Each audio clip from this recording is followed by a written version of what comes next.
Entonces somos rápidos para señalar a otros de hipocresía. Pero cuando justificamos nuestros errores, mientras condenamos el carácter de otros, ¿eso no nos hace hipócritas? ¿No nos convierte también en grandes hipócritas? Y entonces el Señor nos diría, camada de víboras.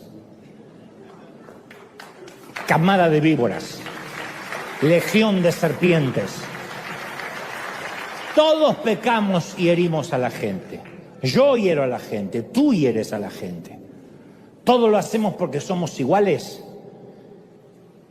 Y si nos ofendemos por el pecado de otro que nos decepcionó, es porque olvidamos que es polvo, al igual que nosotros. Hechos relata, Hechos 13:50, que los judíos instigaron a las mujeres piadosas, distinguidas, a los hombres prominentes de la ciudad, para provocar una persecución contra Pablo y Bernabé, y los expulsaron de la comarca. ¿Qué hicieron Pablo y Bernabé? ¿Abandonaron la fe? ¡Ay, me decepcionó la iglesia!, dijeron. Ya no me congrego porque la iglesia me decepcionó. Si se hubiesen centrado en la ofensa, se habrían frustrado. Durante todos estos años yo descubrí que quienes me decepcionan son las personas, Dios nunca. Una vasija de barro es la que me decepciona. Me decepciona alguien imperfecto como yo. Yo poseo dos cualidades que hacen que la gente que no esté dispuesta a conocer mi corazón me odie de inmediato, así, a primera vista. Número 1, soy argentino. Por lo tanto, debo ser un soberbio y un altanero. Punto. Número 2, estoy al frente de una gran congregación, por lo tanto, debe ser un predicador de prosperidad. Punto. No hay más lugar para el debate. Y esas personas a las cuales le caigo mal, con tan solo verme, dictan fragmentos de mensaje para validar lo que ya creen ellos de mí, que no va a cambiar de opinión. Y todos los días esas creyentes o no creyentes se levantan y dicen, ¿cómo puedo hoy ofender a Dante? El tema es que muchos deciden dejar de asistir a la iglesia cuando un cristiano hipócrita los ofende. Pero eso es una respuesta emocional que va contra la lógica. No hacemos eso en los restaurantes. ¿Te imaginas que te sirvan una mala comida y dices, ya está, no como nunca más en mi vida? ¿Dejaríamos de alimentarnos porque tuvimos una o dos o tres malas experiencias? De la misma manera no podemos rechazar todas las iglesias porque tuvimos una mala experiencia en una o dos. Ni rechazar a Dios por unos pocos cristianos que fallan, que tal vez ni sean cristianos en realidad. No es justo juzgar a la iglesia por una sola. Y mucho menos, y es más injusto, juzgar a Jesús por alguno de sus seguidores. Entonces, si metemos a todos en la misma bolsa, eso nos va a terminar alejando de Jesús. Y no es justo para nosotros porque necesitamos a Jesús desesperadamente. Entonces, si la iglesia nos decepcionó, ¿qué hacemos? Lo mismo que hicieron Pablo y Bernabé. Ellos decidieron, no vamos a dejar que los pecados de otros nos alejen de la bondad de Dios. Dios no los defraudó, la gente los defraudó. Y todos somos polvo. Y Hechos 13:51 dice, sacudieron el polvo de sus pies como advertencia de que se iban de ahí y se fueron llenos de gozo del Espíritu Santo. Se sacudieron el polvo. Punto final.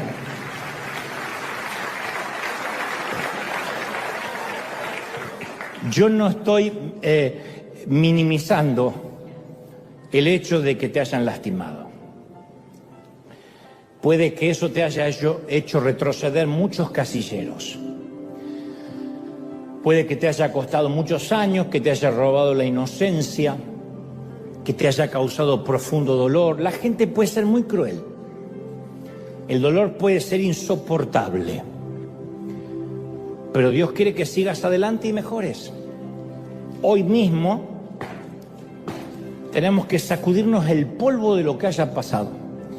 Yo entiendo que si te han maltratado, traicionado, un líder abusó, vas a necesitar mucha oración, luego sacudirte otro poco. Tal vez terapia y luego sacudirte otro poco. Tal vez orar más, consejería, introspección y sacudirte otro poco. No es fácil. Pero en algún momento, por tu bien, tienes que quitártelo de encima. Encontrar la capacidad de perdonar y dejar ir. Y como Pablo y Bernabé, seguir adelante lleno de alegría del Espíritu Santo. Esa iglesia y ese pastor que te falló no son Jesús. Y debes saber que yo no digo esto a la ligera. Yo me tengo que sacudir algo toda la semana. Yo entiendo que la mayor queja contra la iglesia es que está llena de personas hipócritas y de fariseos con mente cerrada. Yo quiero creer que eso no es cierto. Pero las peores heridas que he experimentado han venido de personas hipócritas y fariseos con mente cerrada. Por eso te entiendo. Y quiero decirte, si alguna vez fuiste herido por la iglesia o alguien hipócrita que asiste a ella, lo lamento. I'm so sorry. Lo siento porque la gente que viene a la iglesia no actúa siempre correctamente. Algunas personas vienen a la iglesia, dicen una cosa y viven otra. Eso ha sido desde el principio de los tiempos. Algunos líderes abusan de su poder y manipulan. Algunos cristianos pueden ser arrogantes, duros, hipócritas, poco amables, faltos de amor. Es decepcionante porque eso no representa a Jesús. Eso no honra a Dios. Y no hay excusa para ello. I'm sorry, lo lamento. De verdad lamento que alguien que dijo ser cristiano te haya causado tanto dolor. Y en total transparencia, como pastor o como líder, a veces pierdo la paciencia y también caigo en el orgullo. También a veces puedo ser crítico y juzgador. A veces me enfoco más en tener razón que mostrar amor. Y cuando eso sucede, hiero a la gente y lo lamento, perdón. Pero yo voy a preguntarte algo.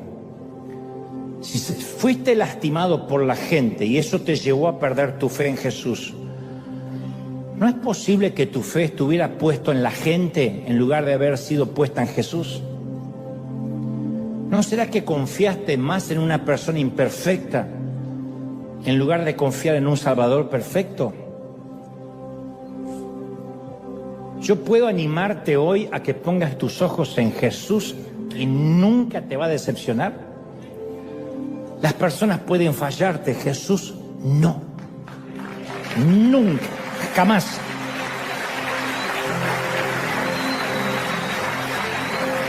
Te puedo alentar a leer los evangelios con ojos nuevos y observar la vida. No mires a los hipócritas ni a la gente, mira a Jesús. Observa cómo vivió, cómo amó, cómo Jesús confrontó la hipocresía que le molestaba tanto como a ti, la tuya y la de los otros. Mira cómo mostró compasión por los más humildes, por los rechazados, cómo defendía a los maltratados, a los oprimidos, a las viudas, a los pobres. Mira cómo Jesús miraba a las personas rechazadas por la religión y se sentían atraídas hacia Él. Mira cómo los pecadores y quebrantados querían estar con Él. Entonces yo puedo animarte a que vuelvas a Jesús y que hoy puedas demoler todo lo que la gente te ha causado. Después de todo son humanos, hechos de polvo como tú y como yo. Y creo que diré esto otra vez. Dios no es demócrata ni republicano. Jesús no es católico, ni metodista, ni bautista, ni luterano, ni reformado, ni anglicano, ni adventista y pentecostal tampoco. Jesús no es de la Asamblea de Dios ni de la cuadrangular. Y esto va a incomodar la teología de muchos y los va a decepcionar, y me alegro. Dios no se parece a los evangélicos y tampoco es evangélico. Dios nunca decepciona. Y esta es la pregunta medular del mensaje hoy. ¿Qué hacemos cuando nos damos cuenta que la fe que construimos no es tan correcta, no es tan sana, ni tan sólida como suponíamos? Yo te voy a decir lo que podemos hacer. Usamos el maravilloso arte de derribar demolición. ¿Qué haríamos si descubriéramos que nuestra casa tiene algunos problemas? En alguna habitación las maderas están podridas, la cañería está defectuosa, hay una grieta en los cimientos. Y de pronto la casa que nos hacía sentir seguros, que era una extensión de lo que éramos, el hogar, ya no es lo que pensábamos que era. ¿Y qué hacemos entonces? Demolemos. No toda la casa, pero la parte que hay que demoler para reedificar. Volver a empezar no es fracasar. Volver a empezar no es qué pérdida de tiempo, no. Volver a empezar es concederse una nueva oportunidad de ver a Jesús con ojos nuevos y no a través de la religión. Eso es volver a empezar, ¿sí? Ahora, nosotros solemos pedirle a Dios que haga algo nuevo. No hay nadie que alguna vez no haya dicho, Señor, haz algo nuevo en mí. Había una canción que decía, toma mi vida y hazla de nuevo. Siempre decimos, hazme de nuevo como el alfarero. Y cuando Dios dice, bueno, entonces para hacerlo nuevo tengo que romper lo viejo, no se asusta. No, pero tampoco rompas lo viejo. Entonces, solo porque seamos cristianos no significa que no tengamos que actualizar, refinanciar nuestra ingesta de fe. Si uno no refinancia el tipo de alimentación que recibimos, vamos a morir antes de tiempo. Es como querer hacer un viaje largo con un combustible mediocre. Hoy en día no nos podemos alimentar como nos alimentaban nuestros padres. Y a ver si coincidimos. Mi mamá, todo era pobreza en casa, todo tenía que durar. Con el mismo aceite se freía todo el mes. Mi mamá decía, saca el aceite de freír. El aceite de freír no era un frasco que decía aceite para freír. Era el aceite que habíamos freído 34 días. Era alquitrán, algo negro. Metías la carne y la carne decía, no, por favor, así.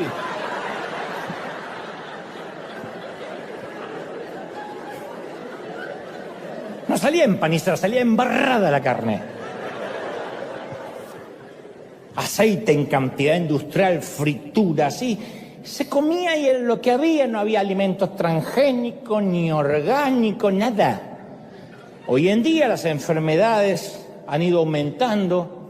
Entonces, si uno no refinancia la ingesta y dice, a ver, no puedo seguir comiendo como comía hace 30 años atrás, porque si no me voy a morir. Bueno, lo mismo en términos espirituales.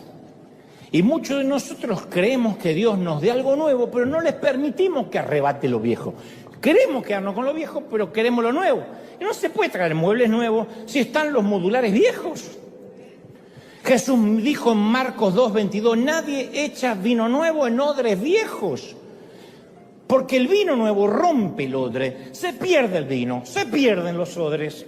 Así que nadie echa vino nuevo en odres viejos. Y parte de dejar lo viejo, es algo conocido como nuestro filtro, con ese sesgo cognitivo que llaman los psicólogos, en palabras simples, que todo lo procesamos, todo lo que vemos y lo oímos lo procesamos a través de nuestra realidad subjetiva. Los cristianos solemos compartir un filtro en común, todos, que es así es como me lo aprendí o como me lo enseñaron. Así es como yo di mis primeros pasos de fe. Punto. Eso es algo que compartimos todos. Así es como me lo enseñaron. Y si nosotros no demolemos algunas tradiciones, van a terminar socavando todo lo que hagamos, todo lo que pensemos, porque ese va a ser el filtro. Ahí es cuando la iglesia nos decepciona. Pero nos decepciona porque tenemos un filtro, decimos, pero esto no es lo que aprendí. No, no es lo que aprendimos. Es más, yo predico muy poco de lo que aprendí, porque de lo que aprendí, insisto, era el miedo al infierno.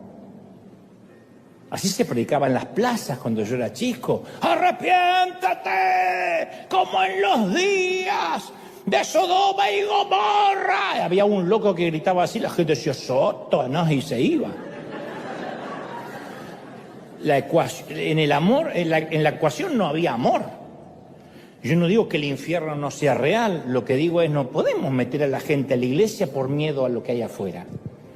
Entonces, como repito hasta el cansancio, una mitad del crecimiento espiritual consiste en aprender lo que no sabemos. La otra mitad consiste en desaprender lo que creemos saber, sin tocar las bases. Pero por desdicha, como te dije recién, desaprender es el doble de difícil que aprender. Y los analfabetos de este siglo no son los que no pueden leer y escribir, son aquellos que no tienen la capacidad de desaprender y aprender. Hay cosas que con mi edad, yo no soy un viejo de 90, yo ya no llego. Tu abuela, ya vas a tener que... Your grandmother. Hay cosas a las cuales yo ya no llego.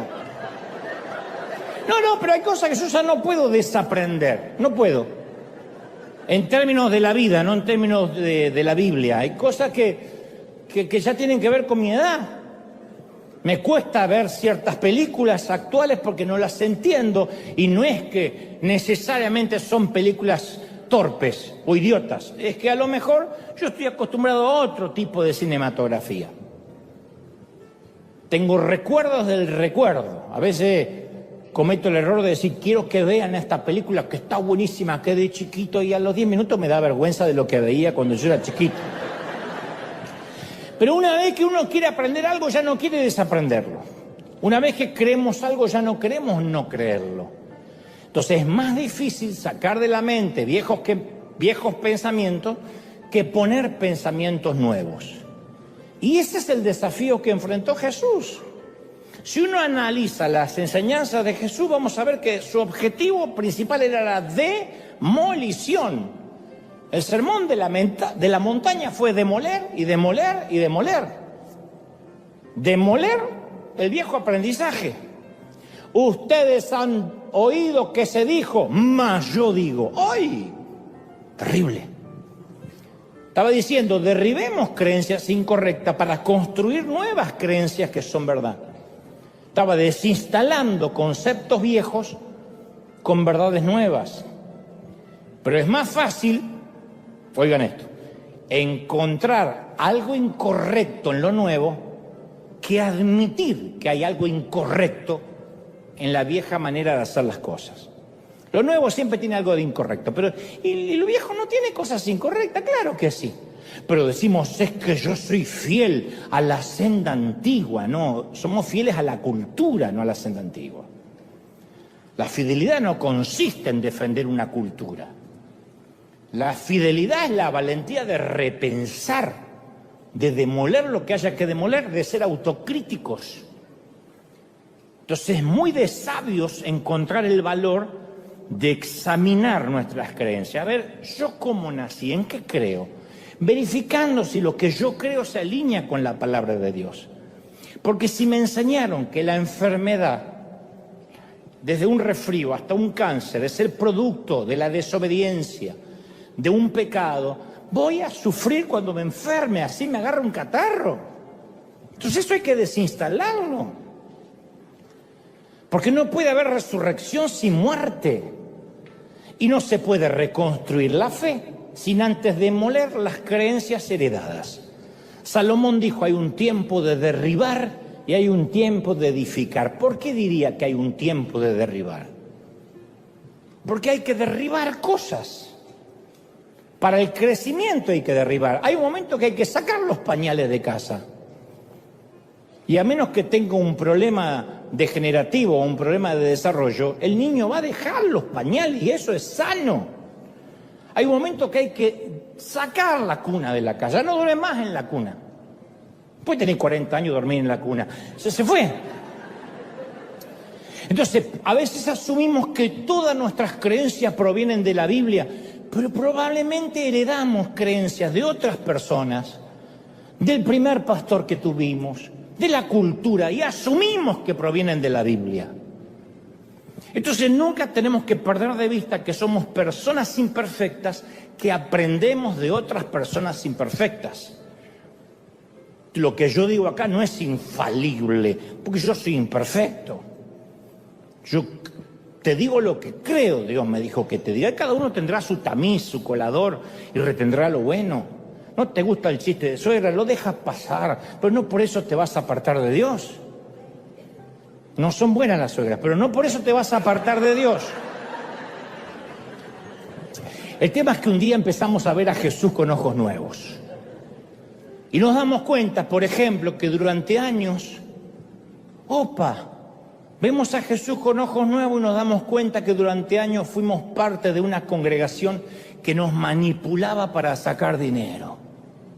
Y hay aquí gente con $1000 y alguien va a traer 10.000 al altar y no voy a empezar a orar hasta que esto no esté lleno de billetes. Y un día se nos abren los ojos y decimos, me decepciono contra Dios. No, estás creciendo. Otros nos damos cuenta que los líderes nos adoctrinaron con el miedo, con irnos al infierno, nos manipulaban, se metían en nuestra vida privada. Y nosotros servíamos en todas las actividades de la iglesia por culpa. O pertenecíamos a una iglesia. Un día nos damos cuenta que pertenecíamos a una iglesia, que el predicador nos decía qué podíamos ver en la tele, qué libro leer. Si podíamos escuchar a tal o cual predicador, teníamos que pedirle permiso. O con quién deberíamos ponernos de novios. Incluso el pastor tenía que aprobar nuestra relación. Te gustaba una chica y el pastor primero tenía que aprobarla. No sé cómo la aprobaría, pero la tenía que aprobar. O nos percatamos que pertenecíamos a una iglesia en la cual no dejaban que ningún divorciado sirva a Dios, porque deshonraba lo santo. Pero por dentro conocíamos muchos matrimonios de líderes de la iglesia que sostenían una hipocresía. Entonces, ¿qué hacemos cuando se nos abren los ojos? ¿Abandonamos a Dios? No, dejamos ir lo que no es verdad, demolemos. Donde hay termitas. En mi caso, criado en el legalismo extremo, tenía 3 alternativas, 2 difíciles. No, mejor dicho, 2 fáciles, porque no eran difíciles. Las podía haber tomado rápido. 2 fáciles y una difícil. Lo diré otra vez, 2 fáciles y una difícil. Número 1. Pude haberme apartado de la iglesia cuando abrí los ojos, alegando que el evangelio me decepcionó, como hacen tantos. No me congrego más porque te manipulan con el miedo. Eso es lo que pude haber hecho, era fácil. Número 2, pude haberme transformado en un líder resentido. Y hoy sería uno de esos predicadores que arrojan veneno desde el púlpito y mandan a la gente al infierno, porque así es como crecí y así es como enseño. Y número 3, que es lo que Dios me ayudó a hacer y fue más difícil, demolí lo viejo y construí una fe nueva, más fuerte, basada no en lo que mis padres creían, ni en lo que me enseñó la iglesia de la infancia, sino en lo que dice la Biblia. Y me deshice de lo tóxico del moho y empecé a ver a Jesús de vuelta. ¿Es maravilloso, sí o no? Pero mucha gente, en lugar de desechar lo malo y conservar lo bueno, lo tira todo, incluso lo que es verdadero. No me congrego más, la iglesia me decepcionó. La iglesia no te decepcionó. Dios no te decepcionó. Entonces, cuando derribamos lo viejo, ¿cómo construimos lo nuevo? Viendo a Jesús, dejando de ver a sus seguidores. Le dije a mi periodista amigo inconverso, tu problema es que miras mucho a los seguidores y poco a Dios. ¿Y cómo uno mira a Dios? Bueno, es como cuando armamos un rompecabezas y no sabemos por dónde empezar. ¿Qué hacemos? Miramos la imagen de la caja y eso nos ayuda a entender cómo encajan las piezas. Generalmente damos vuelta a la caja y está la imagen. Jesús es la imagen de la caja y a través de Él entendemos todo lo que hay en la Biblia y vamos encajando las piezas. En Juan 14:8, Felipe le dijo, Señor, muéstranos al Padre y quedaremos felices. Y Jesús le dijo, he estado con ustedes todo este tiempo y no saben quién soy. El que me vio a mí, vio al Padre. Jesús le dijo, yo soy la imagen de Dios. Entonces, si llegamos a conocer a Jesús, conocemos a Dios. Cuanto más conocemos a Jesús, más conocemos a Dios. ¿Me siguen, sí o no? Cuando observamos la vida de Jesús, Nos damos cuenta que era asombroso en su carácter, en su amor, en su comprensión, la forma que trataba a la gente con gracia, con ternura, el modo que veía al peor de los pecadores. Ahí está todo, cómo era Jesús, así es Dios. Tal cual es el Hijo, tal cual es el Padre. Entonces, repaso final. Número 1, en la iglesia no todos son cristianos. Número 2, en la iglesia abundan los niños inmaduros. Número 3, en la iglesia hay gente mal aprendida y mal enseñada. Y acaso lo más importante, en la iglesia, cuarto, todos estamos en proceso y somos imperfectos, todos. Sí de qua non, todos, ¿sí? ¿Ven? Para ser claros, ya no son ellos, ya no son los otros, somos nosotros. Y aunque cada vez es cierto, nos parecemos más a Jesús, a veces seguimos cayendo en pecado. Pecados más groseros, menos groseros, todos los pecados miden igual para el Señor. El homicida y el chismoso. ¿Amamos genuinamente a Jesús? Sí, pero en un momento de debilidad podemos decir alguna mentira para salir del paso o una palabrota. A veces traicionamos a alguien, sí. Segunda de Corintios 4:6 dice que Dios ha hecho brillar su luz en nuestros corazones, pero tenemos este tesoro en vasos de barro. Y los Salmos 103:14 dice, Él sabe que somos débiles, porque sabe que fuimos formados del polvo y somos polvo. Entonces, por muy maduros que seamos, somos vulnerables. Y si alguien dice, no, yo no lo soy, eres más vulnerable todavía. Porque Proverbios 16:18 dice que la soberbia precede la caída. Entonces todos nos vamos a decepcionar unos a otros. Y aquel que diga, gloria a Dios que a mí la iglesia nunca me decepcionó, ya te vas a decepcionar, falta poquito. ¿Me vas a decepcionar a mí? Sí, cuando encuentres a un pastor mejor, cuando cambies de destino, cuando diga me voy del Estado porque conseguí un trabajo mejor, cuando decidas creer que Marcos Witt es más simpático que yo. Ay, por lo menos él canta. Sí, pero no es tan elegante. ¿Ven?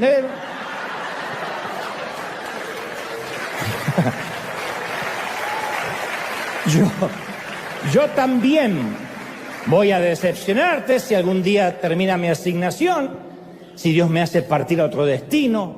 Pero escucha esto, yo peco, tú pecas, todos pecamos, vosotros pecáis.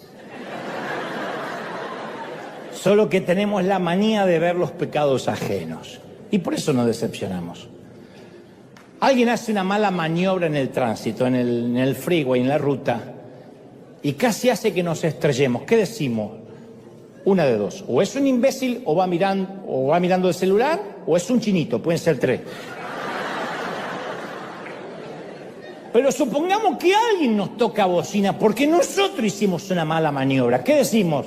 Es que yo no lo vi al auto, Dios sabe que no lo hice a propósito. Iba orando. Otro sesgo se llama error fundamental de atribución, que significa que cuando nosotros pecamos, culpamos a las circunstancias. Estaba bajo presión, Dios sabe que pasé un tiempo difícil. Cuando otros pecan, culpamos su carácter. Hipócritas, le decimos. Entonces, Dios no nos mandó a dar todas las respuestas, pero solo quiero que ofrezcamos una relación con Dios por medio de Jesucristo, que es lo que intento siempre hacer cada vez que hablo con Él. Le digo, mira, yo no sé todas las respuestas, pero te puedo conducir a aquel que sí las tiene.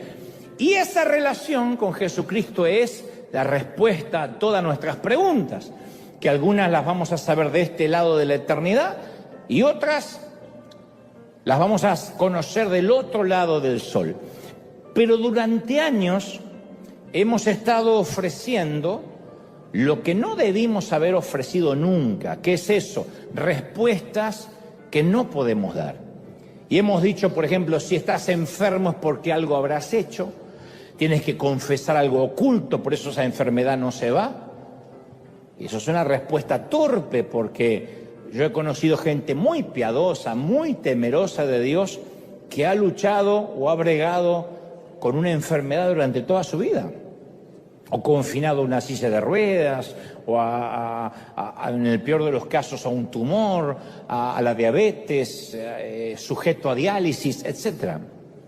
Hemos dicho cosas: si no recibes el milagro es porque te falta orar con más fe, lo cual es otra torpeza, otra falacia, porque ¿cuánta gente ha orado con mucha fe, ha hecho todo lo que se supone que debe hacer y por alguna soberana razón no sana? Otros sí.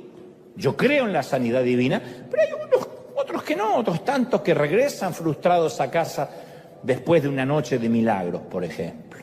Si a eso le agregamos que si no has recibido el milagro es por tu falta de fe, encima le ponemos una dosis helada de culpa. Hemos dicho: si te va mal es porque dejaste de congregarte y saliste de la cobertura pastoral o apostólica. Entonces, tras que alguien se fue del redil, le agregamos el miedo de la maldición. Si no prosperas porque no estás diezmando u ofrendando, por eso estás atado a la miseria, que no es toda la verdad. Y un buen día, un chinito se comió un murciélago, aparentemente, se propagó un virus, y quienes alegaban saber todas las respuestas se encerraron en su casa, pidiendo prudencia, porque esto era demasiado contagioso y porque ya no tenían todas las respuestas.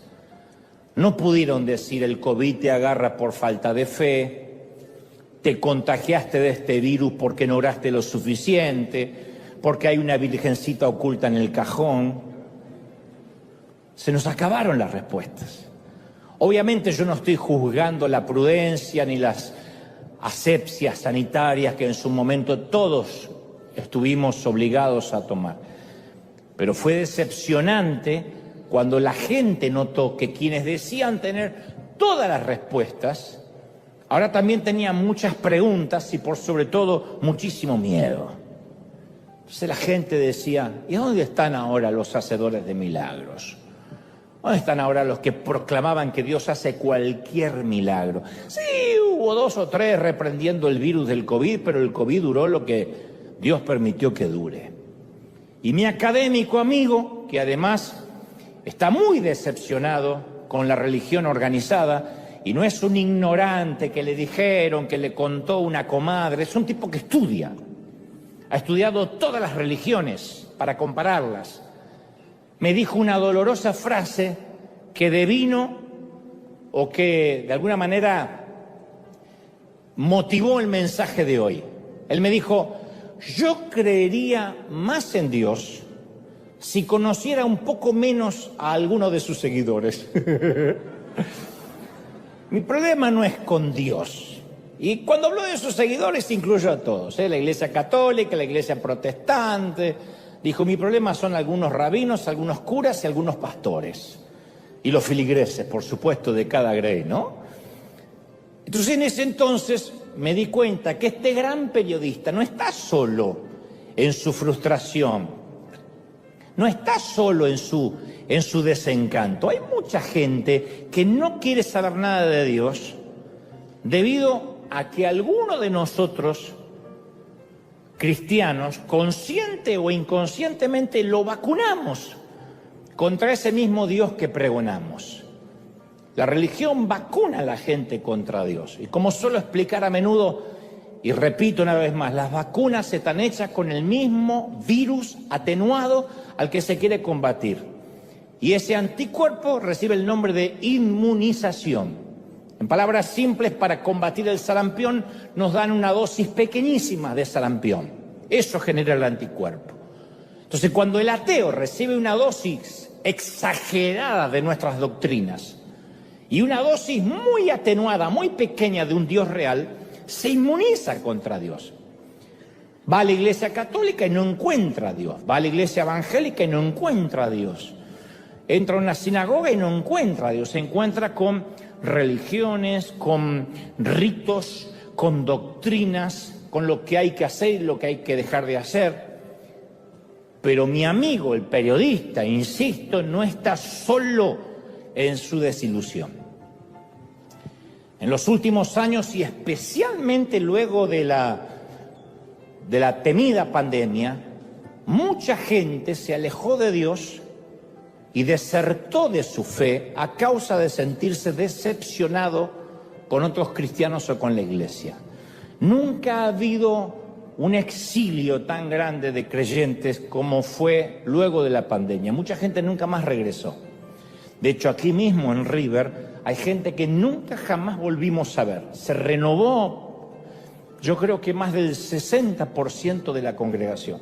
Hay gente que no regresó. Hay de los que podemos pensar de que quizás fue que se acostumbraron al streaming, se acostumbraron al domingo a hacer otras actividades, percibieron de que las amenazas de que les caería fuego del cielo por no congregarse no eran reales, decidieron irse a otro sitio, no lo sé. Pero hubo un exilio, un éxodo que terminó obviamente en un exilio, un éxodo gigantesco tras la pandemia. Hay una enorme diáspora de creyentes que ya no se congregan, que no se sienten cómodos, que se sienten decepcionados, y las razones por las cuales han decidido alejarse varían entre, por ejemplo, cuando más necesité de mi líder o cuando más necesité la contención de la iglesia, ni siquiera se preocuparon por mí. Solo estaban interesados en mi ofrenda o en mi diezmo.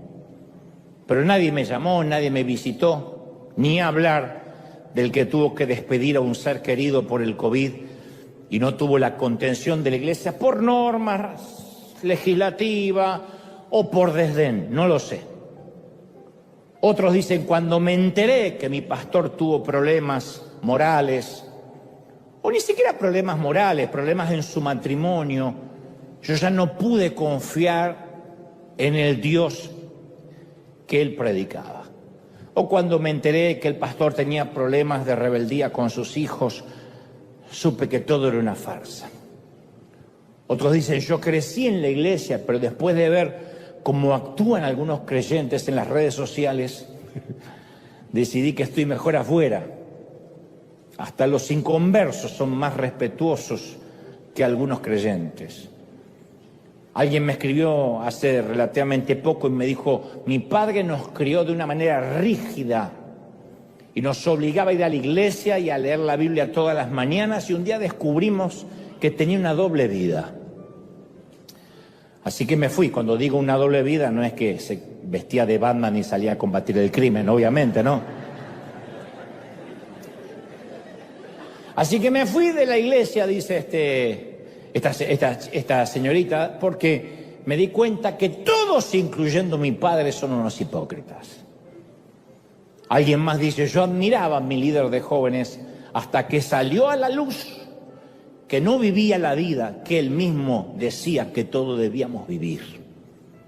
Entonces la pregunta es, ¿por qué todas estas personas, que a diferencia de mi amigo periodista que se autodefine agnóstico, estas personas que algún día estuvieron comprometidas con Jesús, ahora están tan lejos de Dios, y algunos viéndome o mirándome con cierto recelo, diciendo, bueno, a este flaco más o menos me lo aguanto, pero no creo que alguna vez pise una iglesia?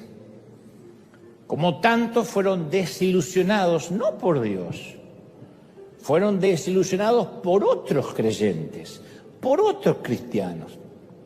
Ahora, convengamos que Pablo le escribe una carta a Tito en el capítulo 2 e implora, y dice, entre otras cosas, que los ancianos sean sobrios, que sean serios, prudentes, sanos en la fe, en el amor, en la paciencia. Luego dice, las ancianas asimismo sean reverentes en su porte, no calumniadoras, léase, no con espíritu de doña Florinda, no esclavas del vino, maestras del bien, que enseñen a las mujeres jóvenes a amar a sus maridos, a amar a sus hijos, a ser prudentes, castas, cuidadosas de sus casas, buenas, sujetas a sus maridos.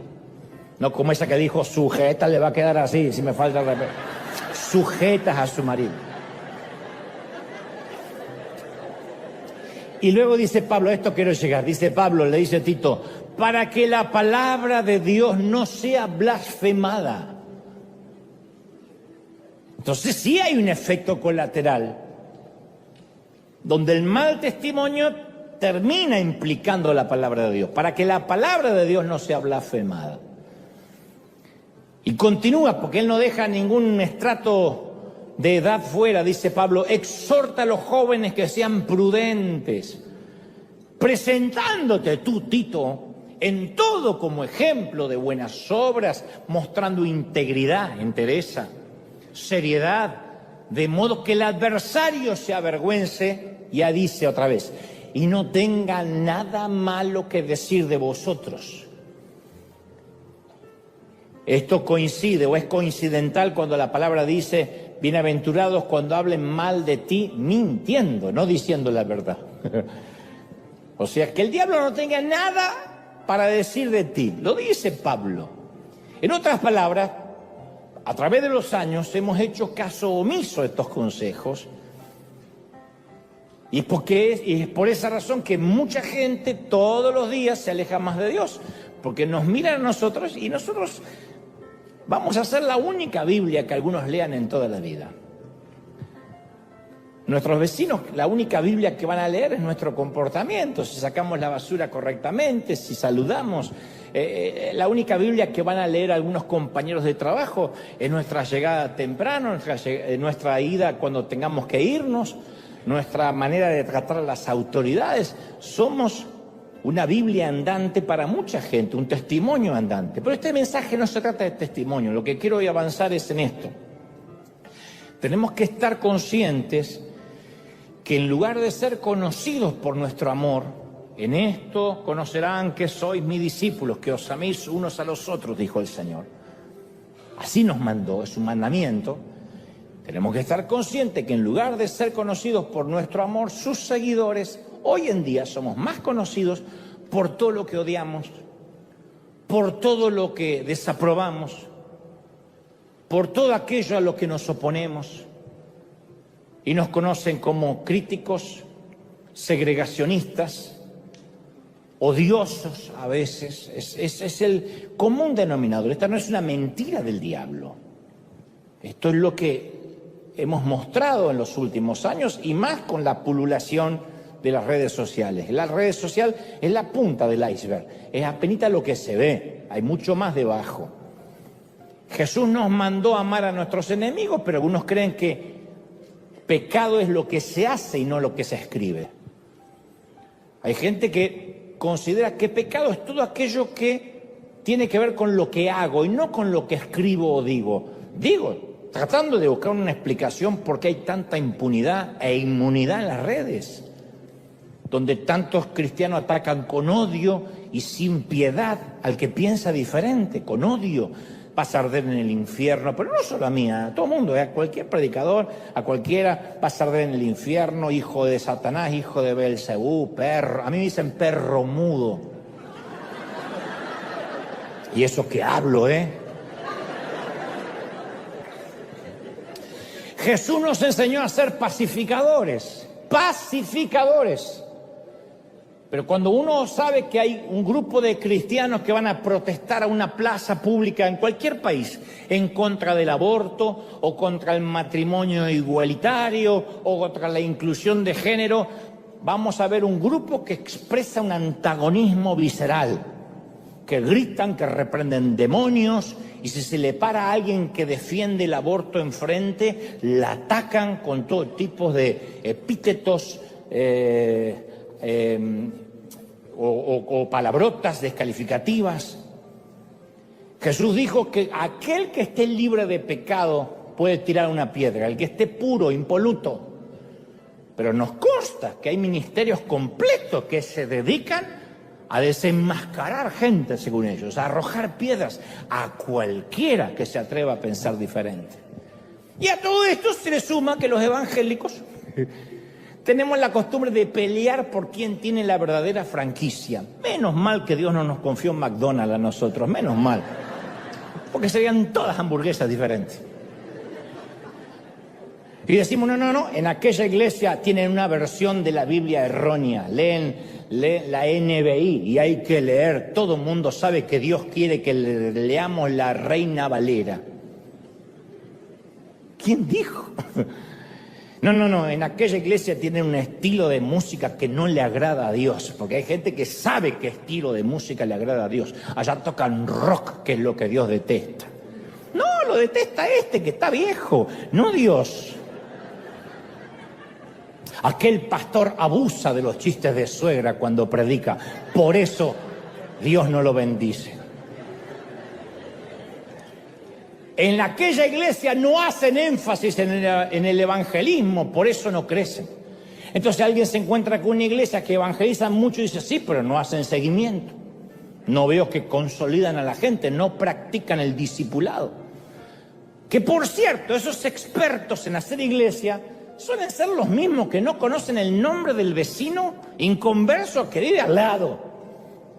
Y como le dijo Pablo a Tito, todo esto le da a un mundo escéptico o agnóstico como mi amigo periodista, más municiones, más armas para usar en contra del cuerpo de Cristo.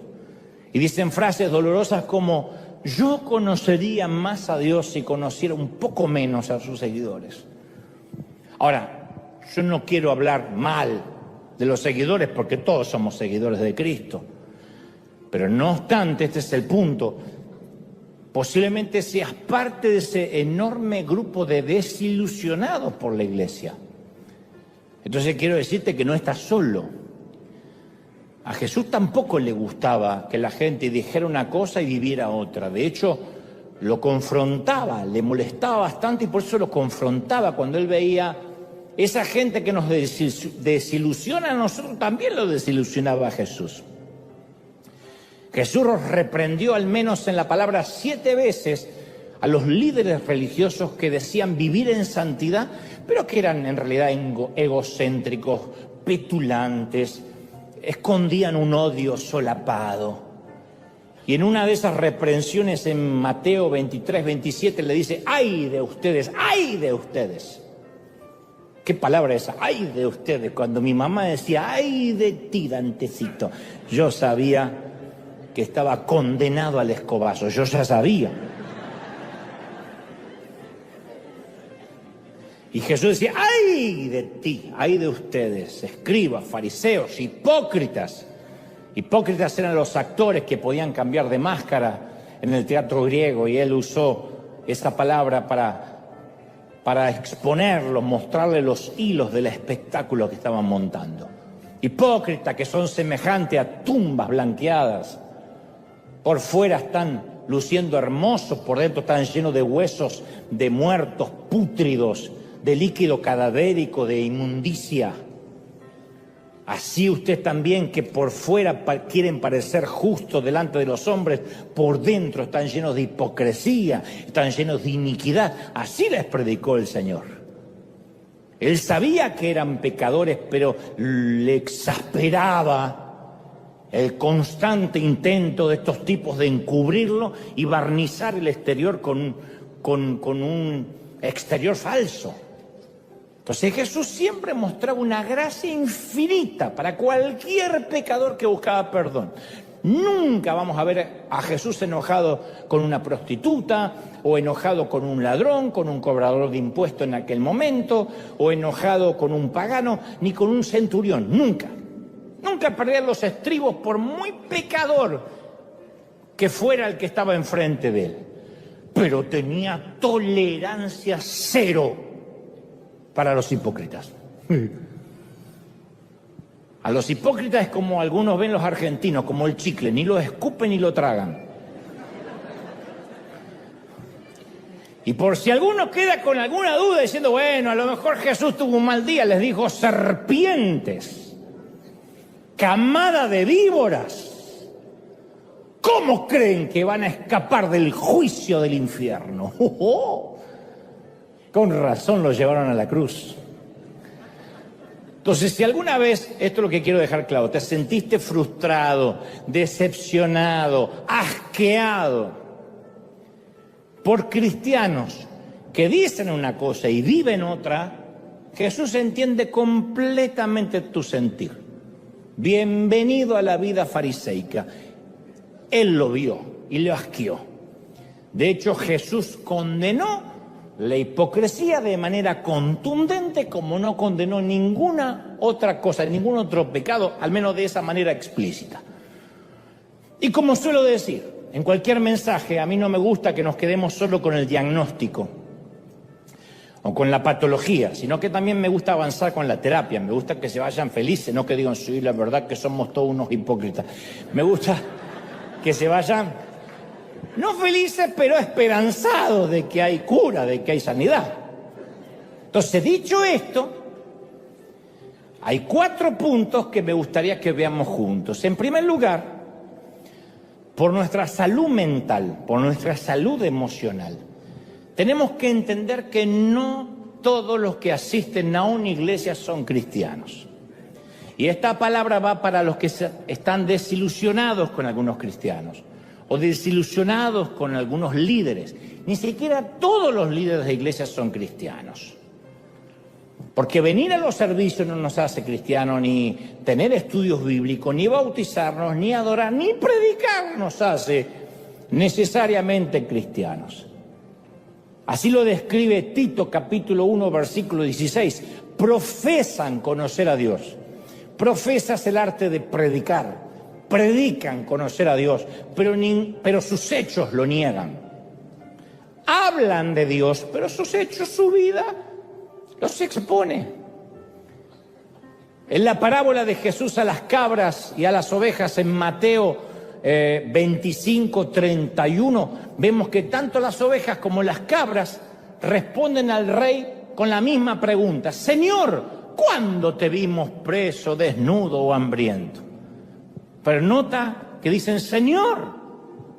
No dicen, ¿y tú quién eres? Le dicen, Señor, ¿cuándo te vimos hambriento, preso, desnudo? Tanto las ovejas como las cabras. ¿Cuál es la diferencia?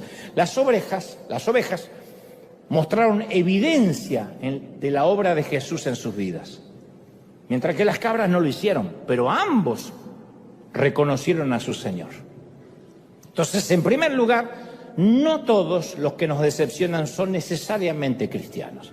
Aunque se congregan, aunque lleguen 20 años, hay gente que se bautizó y dejó la lengua afuera, por eso es chismosa, porque la lengua no se le bautizó. Habría que hacerle un bautismo de lengua.